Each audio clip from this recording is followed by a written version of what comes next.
Alright, time for chapter 5. Ancient Arabia Yeah. to find Salim Al Kupar, an ancestor said to possess the stealth of 40 thieves.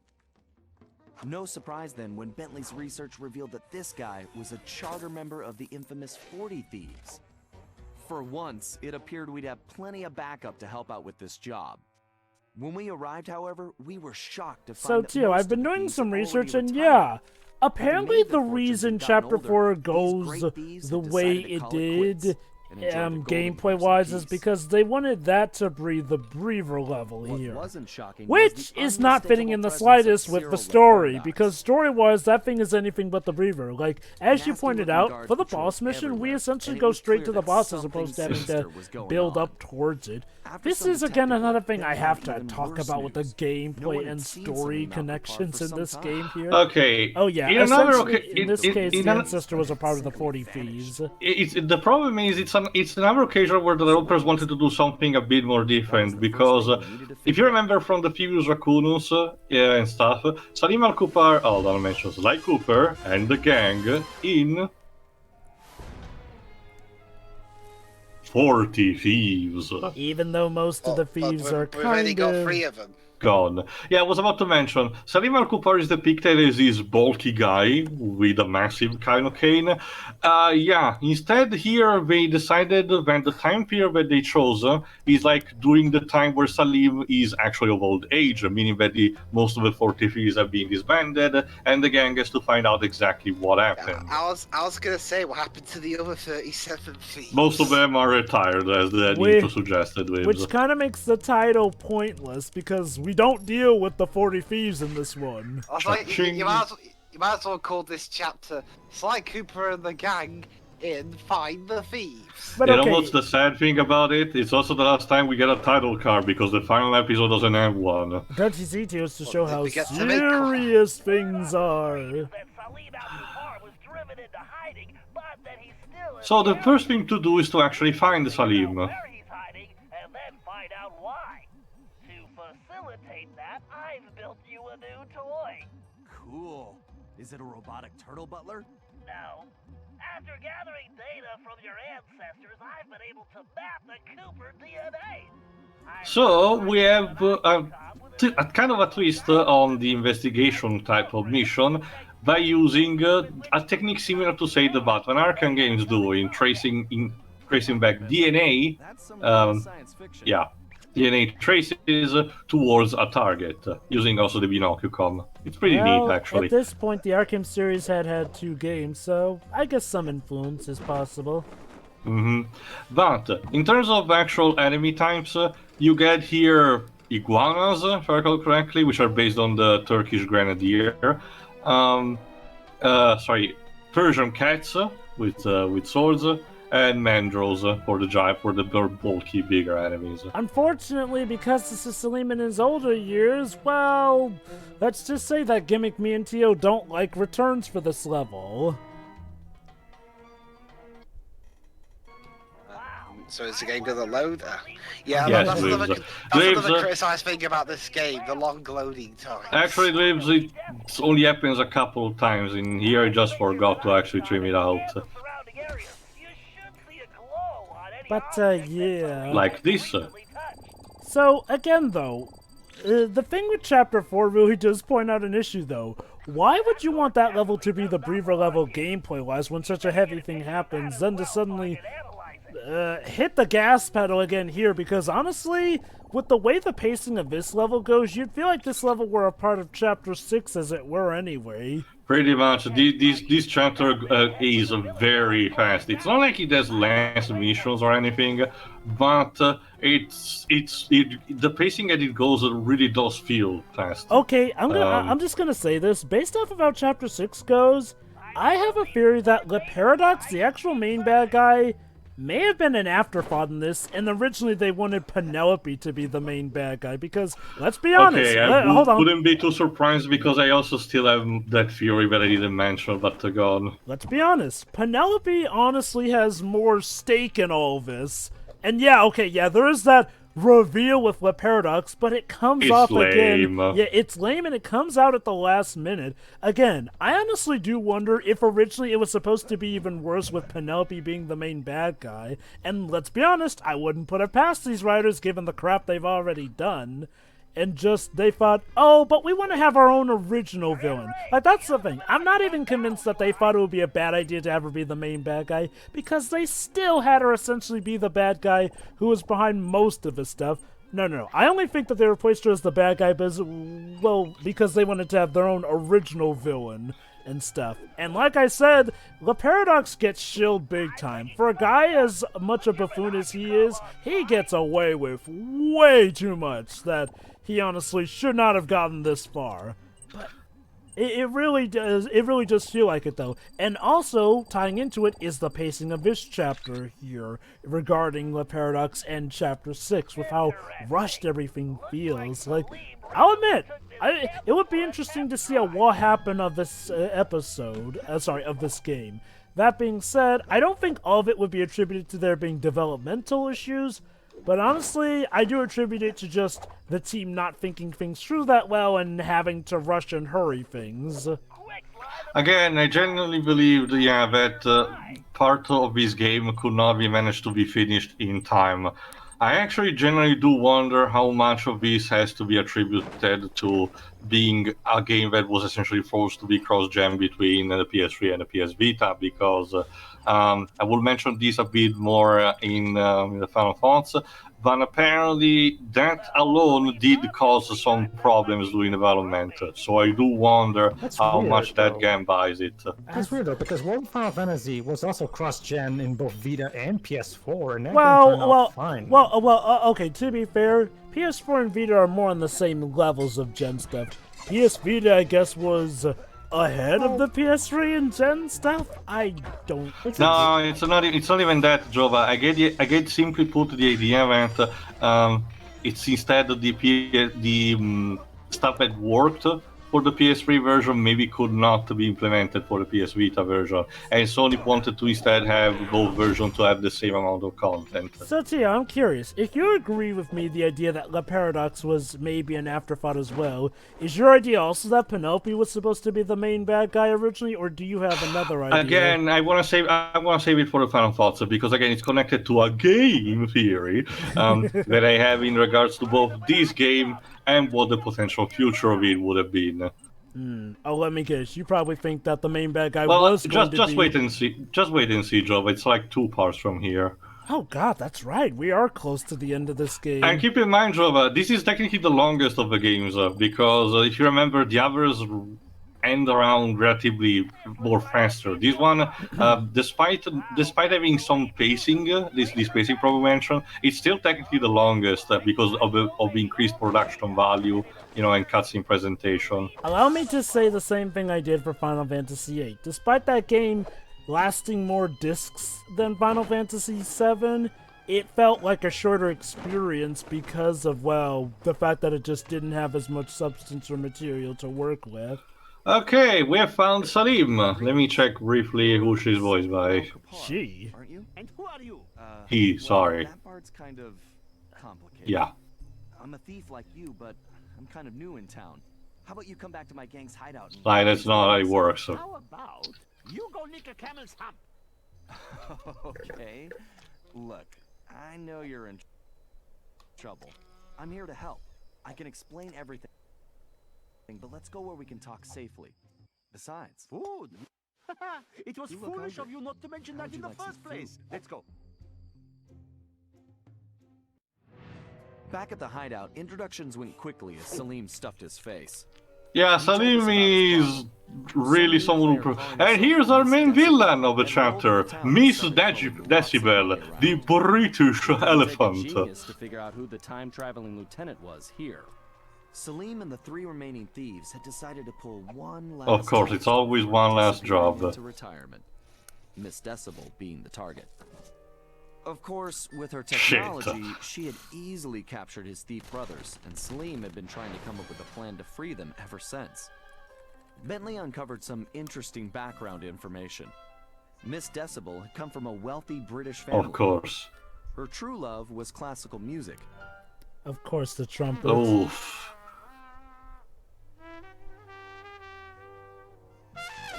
Jesus. Unfortunately, her complete lack of musical talent, coupled with an extreme temper, Yeah, she made didn't for a took it well. volatile combination. After suffering a freak accident during a tantrum, she was left unable to play music. But she gained superpowers in return. However, when she discovered she could control people with It her hypnotized hypnotic people. tones, Yes, a that's new right. If you criminal swallow a was born. trumpet, it will She give you began the power of using devious talents hypnosis. to control others, Thanks to ultrasonic forcing them waves. to commit crimes Okay, for I'm just gonna Don't say you this. know the paradox, Back and to the whole that thing suspension made of some disbelief strange talk kind we of had a sense bit to him. ago. That don't The make bad any news sense, was that he Jack. wasn't completely Like, convinced that we were there I to get help him. cartoony stuff I here, could see but I was going to what I have mean, to be fair, Jonah, we had Yeah. actual magician practitioner in the past of the series. well, yeah, but that's magic. In this case, though, no, it's legit just a trumpet stuck down an elephant's nose. Anyway,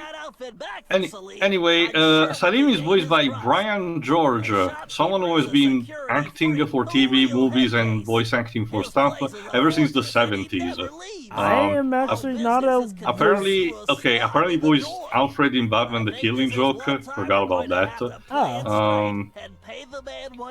He's done a bit of everything, so there's nothing particularly that I can pinpoint. I'll admit, Salim... Okay, Salim is definitely more interesting than Bob.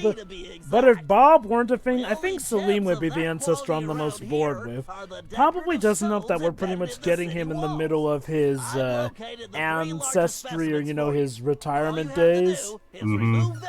Again, this is clearly something that instead the developers decided to do instead of sticking to what the character looked like. It's not like technically they changed the character that much, it's logical, it's a logical thought. It's just that it feels like, why would you have do that?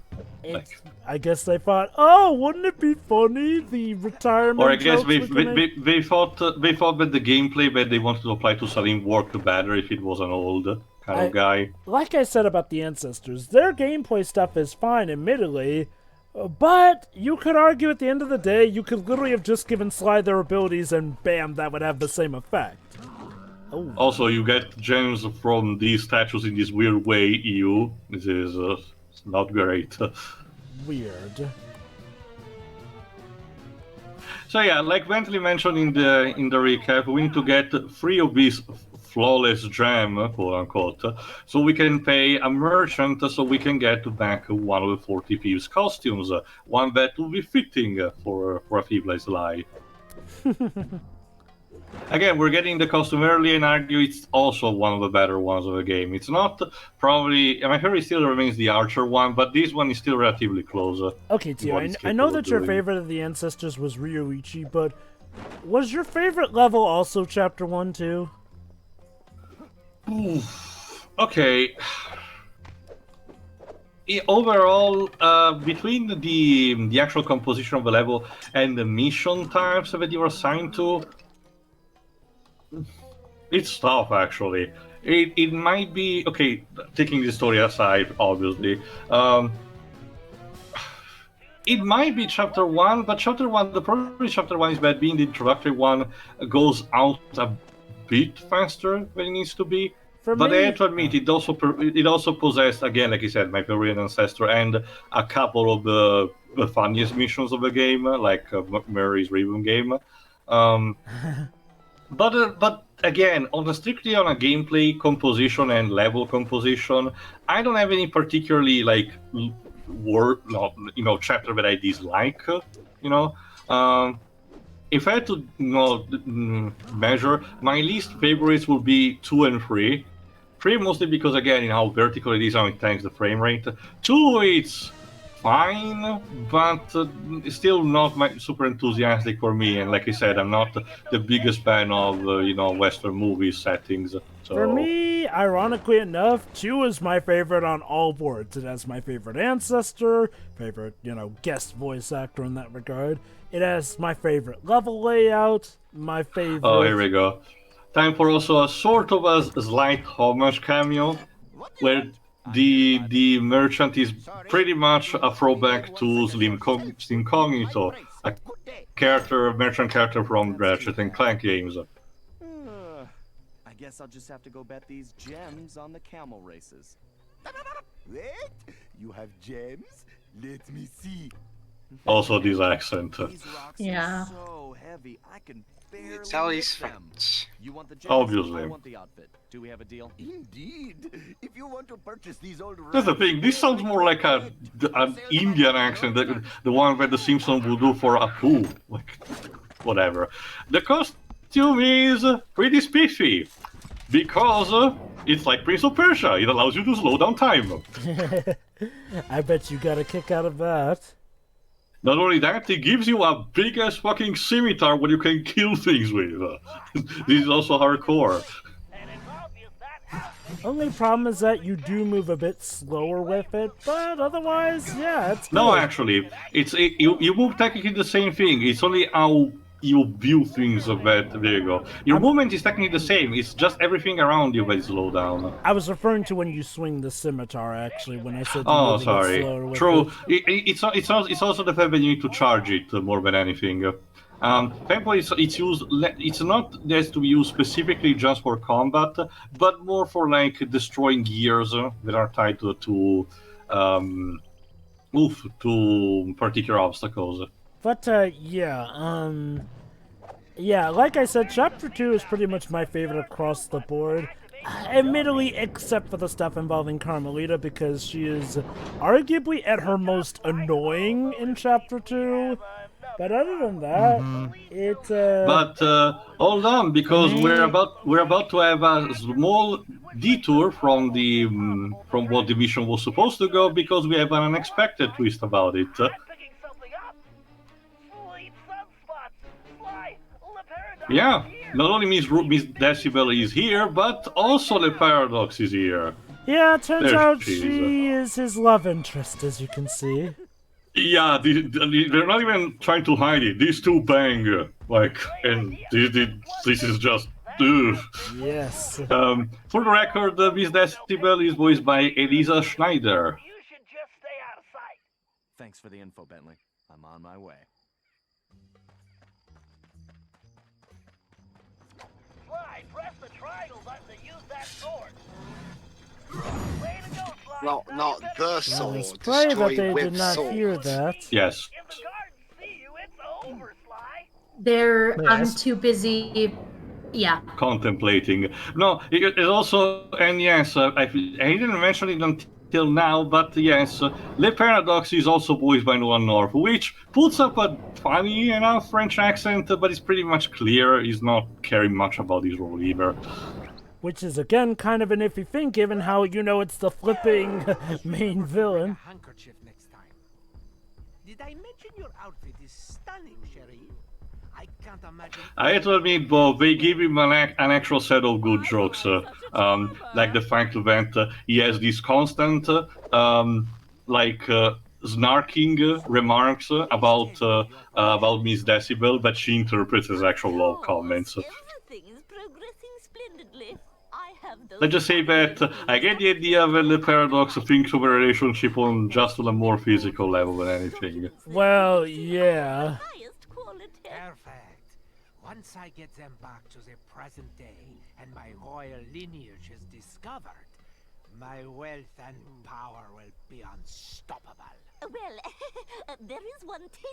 Oh, Yeah, well, here's the thing. well, you better hope Need to feel there's not an better economic about crisis or it. something, because I could stop you off. Well, I guess the idea that he prepared this in advance. But yeah, here's the thing. The Paradox is apparently managing to make sure that the thief falsifies some documents, so similar to how the grease painting would have been discovered in the future, this gets discovered and automatically make him of a higher social status and make him stinking rich as a result. How much that works, But we'll discuss later. Don't get me wrong, the plan is not that bad.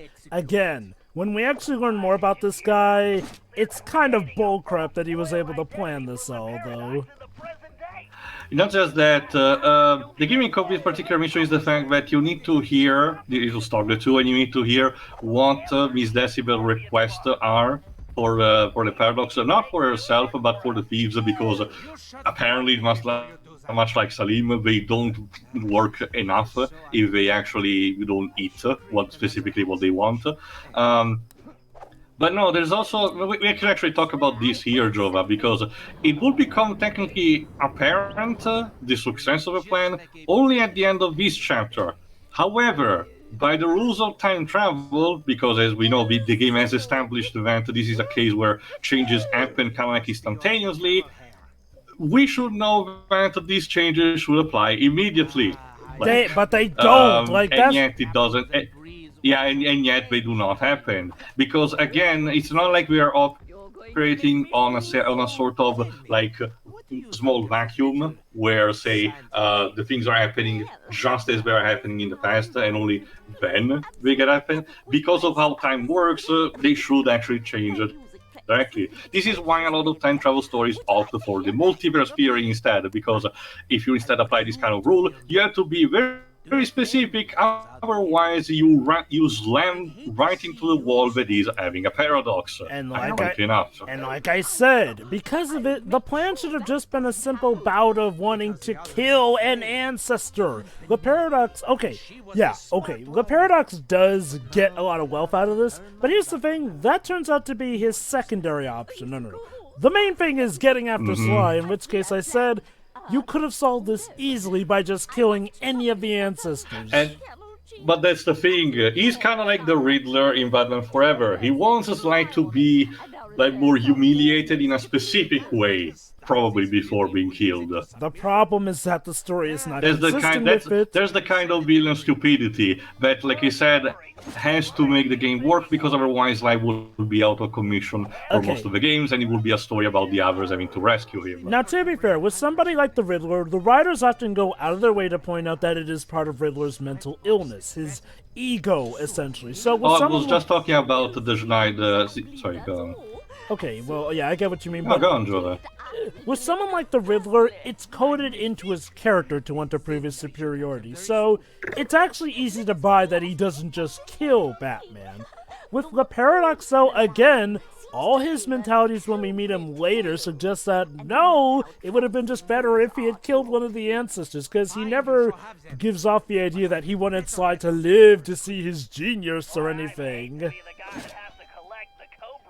Granted, maybe we're supposed to infer that, but yeah. Now that Sly and the others know enough, Sly can actually disguise himself as the delivery boy. Oh, just listen to this. But I bet outsiders like the Paradox and Miss Decibel wouldn't know the difference. She's expecting deliveries for the thieves, right? Try using the outfit to impress. And yes, we're gonna bang inside there, but just listen to what Sly's to say. Excellent idea, Bentley. And just to ensure it's foolproof. No. Yes. Italian accent. Oh God.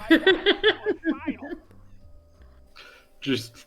Okay, Sly, please, entertain me. Tio, I'm curious.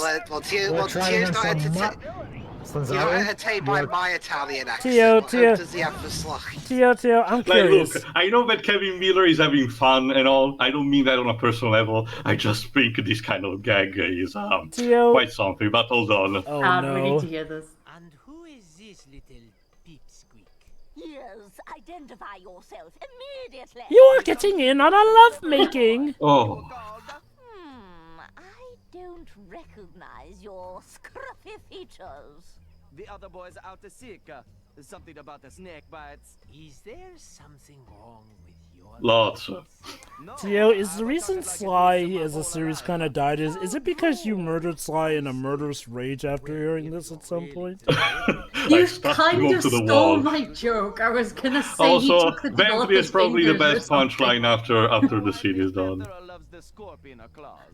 Oh my. He appears to be legitimate. Thank goodness. Here are the delivery locations. Hurry Just up, imagine please. them saying that while they're having Hold on, sex. listen to what Bentley has to say. Why it's a good thing we're in Arabia, because in Italy that accent would be considered a felony. Yes. Go to jail. You're banned from Italy, Move Sly. directly to jail.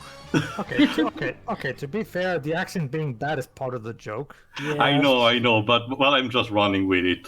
But this gives you a chance to play as Salim, Salim has kind of an interesting moveset. This particular gimmick is that he has something similar to Sly's parachute, a magic carpet. Also, some of his attacks involve using a magic lamp to trap his enemies inside. But his major shtick is that he can climb ropes really fast. Many shops, but he is not so honest. Trust me. In fact, we used to run a flying carpet scam where he would pretend. Yeah, exactly. Fine. Please it's like Bentley Rose. Hey, look here! The game is already getting near to done as it is. We gotta hurry. System on the side of the building. All you have to do is crawl through the vents, and it will lead you straight into the shop. From there, you can make your way through the shop's interior to the tower. You make it sound so easy. I would like to see you crawl through vents when you are my age. Talk to you inside the shop. Yeah, even Bentley's just sick of everyone's shit. Considering what he's been through, can you blame him? What are you talking about, Shiroy? According to the game, he's perfectly fine. Better than ever now. This is fine. Okay, technically it is. It doesn't actually go full crawling in my skin, and I frankly prefer this over that, I suppose. I'll just say this, Theo.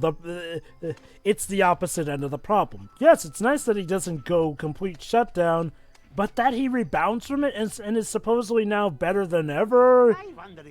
No, that doesn't work. Again, like I said, it just screws with the happy ending he got in Sly Free, and apparently suggests that he was better off being alone and all that.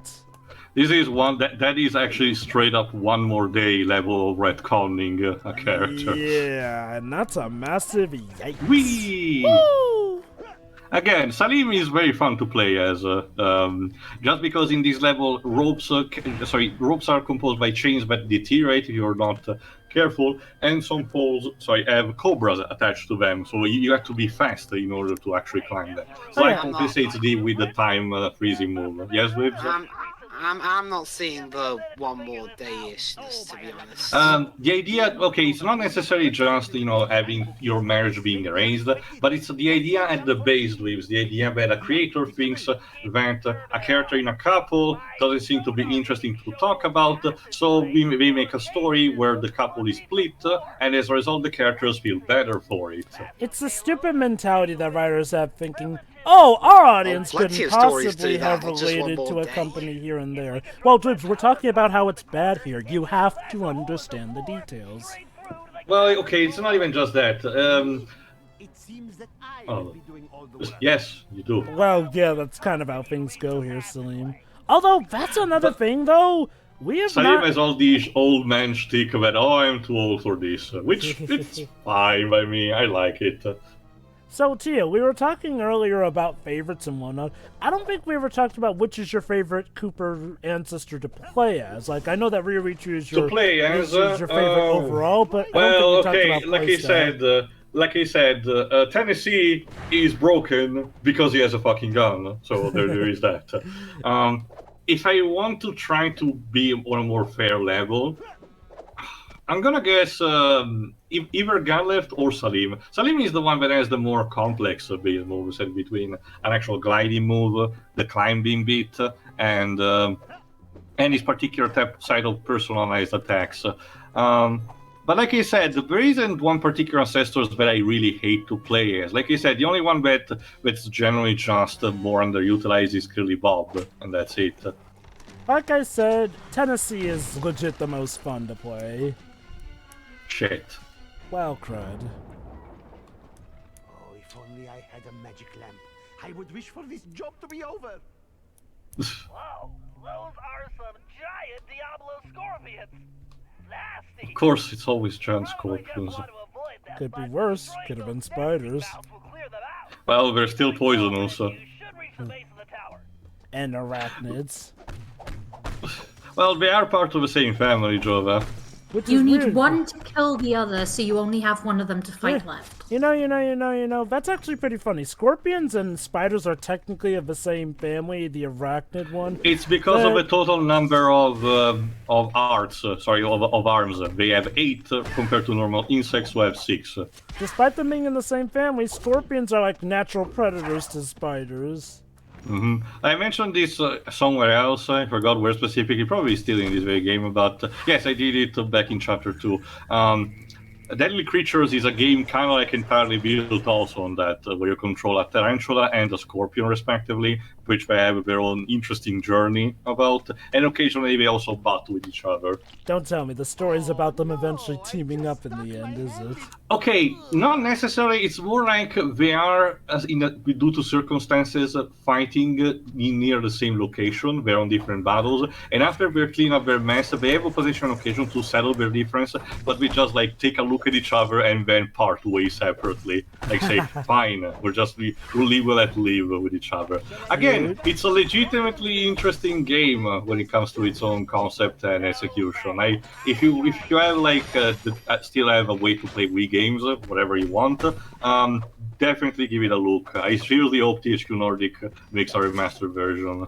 That's weird because, you know, from what I understand, you definitely do not dig scary spiders, and tarantulas are some of the most violent. I guess it's compensated by how, again, for lack of a better term, hardcore it manages to play as. It's structured like one of those American-only documentary which goes full over the top for no real reason other to make it look cool, you know, compared to something like, say, a British documentary.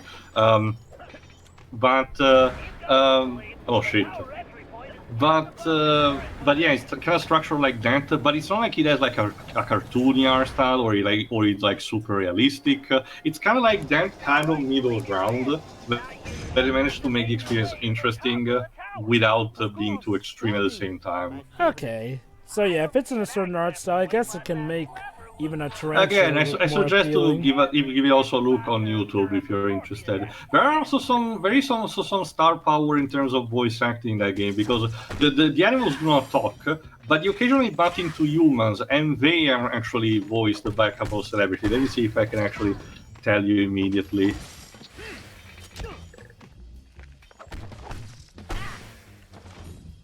Also, Peter McConnell's selection in this chapter is all over the place in terms of being interesting.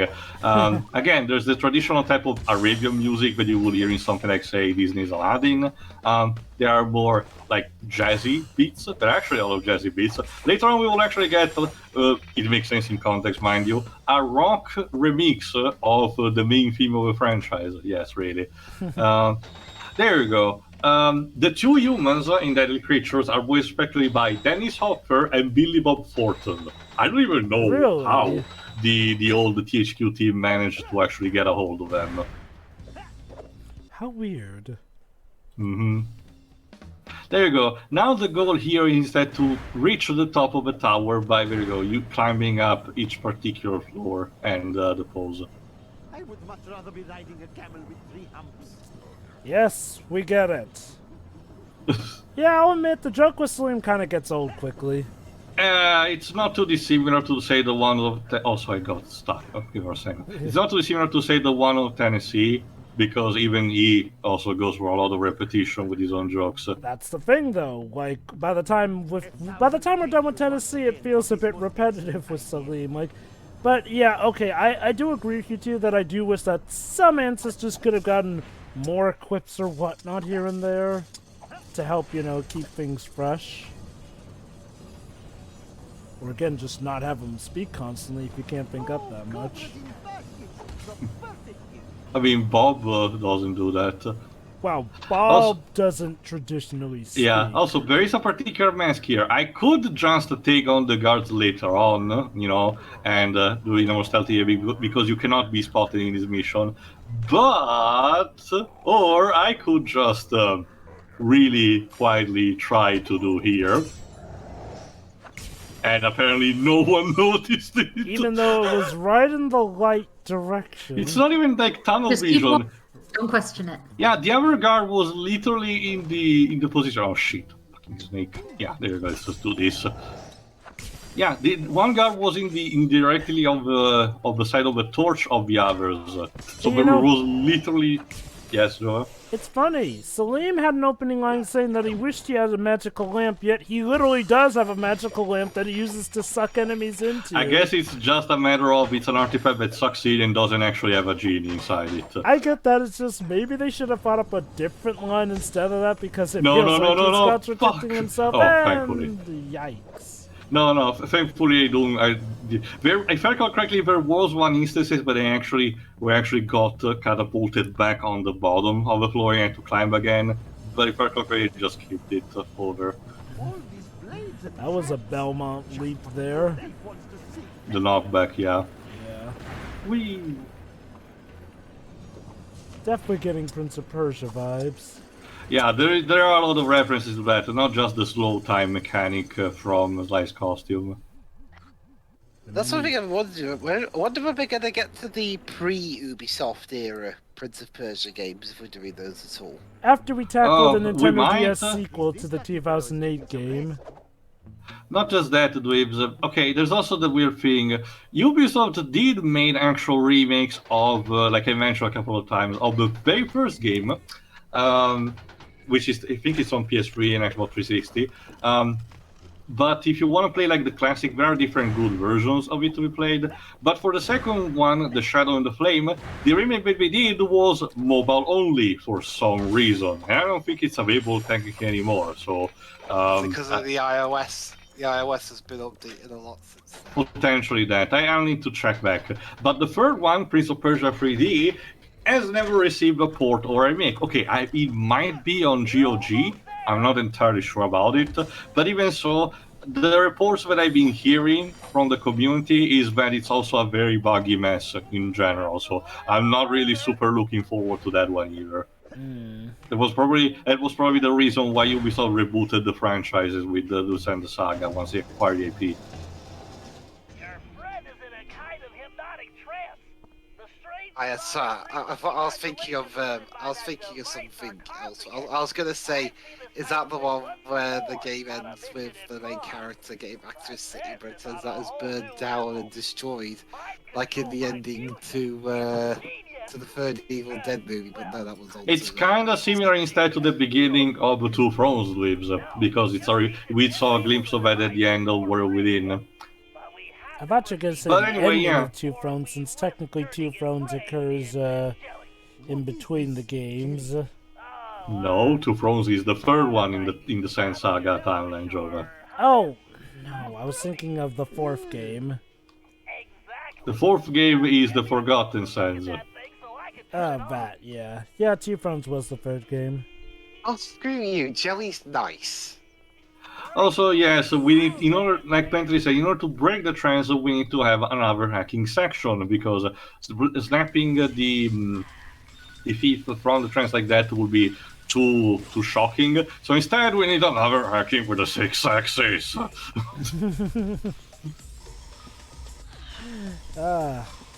And again, like I said, the worst part about it is the worst part about it is that you have this section where you have no borders, technically, so you can fall off at any moment, coupled with these bumpers, like in a pinball, meaning that you can get just easily dropped off from the edge. There are a lot of deaths that you're not seeing. And again, to top it off, you even have a fucking time limit. What the fuck do you want from me, game? To suffer. The game wants you to suffer. Well, I am better than you, so fuck off. That's right. Show that game who's boss. You playing it on disc, or is it a download game? No, it did receive a physical edition, but I was playing as a digital download. Okay. There we go. Let me check who voices the thieves. My brother, are you all right? Oh, my head. Where am I?